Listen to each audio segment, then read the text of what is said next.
Prostate বড় হলে কি কি উপসর্গ হয়? প্রথমত হচ্ছে আমরা যখন ব্ল্যাডার ক্লিন অর্থাৎ প্রস্রাব করতে যাই, আপনার একটা ইনকমপ্লিট সেন্স তৈরি হবে। কিছুটা পায়খানার সাথে কম্পেয়ার করলে ইনকমপ্লিট সেন্সেশন, যে আমার মূত্র কমপ্লিটলি ভয়েড হয়নি। আপনাকে আবার একটা আর্জ করবে বডি যে আবার প্রস্রাব করতে যায়, অর্থাৎ ঘন ঘন প্রস্রাব করতে যাওয়া, ইনকমপ্লিট সেন্স হওয়া, এবং কখনো কখনো, এটা খুব কমন না, রেয়ারলি মূত্রের সাথে কিন্তু রক্তক্ষরণ হতে পারে। কখনো কখনো অ্যাগেইন এগুলোকে লেট সিমটম বলে।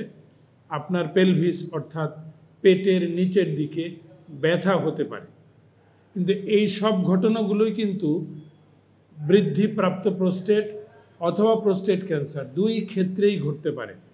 অনেকটাই পেশেন্ট ড্রাইভেন। আপনাকে নিজেকে যে উপসর্গগুলো নিয়ে আপনি চিকিৎসকের কাছে যাচ্ছেন না, প্রথম move to a doctor. Open surgery করলে, যদি কেউ করে, সেই ওপেন সার্জারির কোনো কমপ্লিকেশান রয়েছে কিনা? ডেফিনেটলি রয়েছে, আদারওয়াইজ রোবোটিক সার্জারির প্রসঙ্গে আমরা আসতাম না। ওখানে যে কমপ্লিকেশানগুলো রয়েছে সেটাগুলো আমাদের, যেহেতু এটা পুরুষের ক্যান্সার, আমাদের একটা আর্টস থাকে অ্যাক্টিভ সেক্সুয়াল লাইফে, এই জায়গাটা একটা ব্যর্থতা বা কমপ্লিকেশান আসতে পারে। এই জায়গাগুলোকে অ্যাড্রেস করার জন্য সাধারণত ওপেন প্রোস্টেটিক সার্জারি এই যুগে আর তেমন একটা করা হয় না। কিন্তু যেটা করা হচ্ছে, আমি আগেই বললাম, that is a misnomer for carcinoma prostate.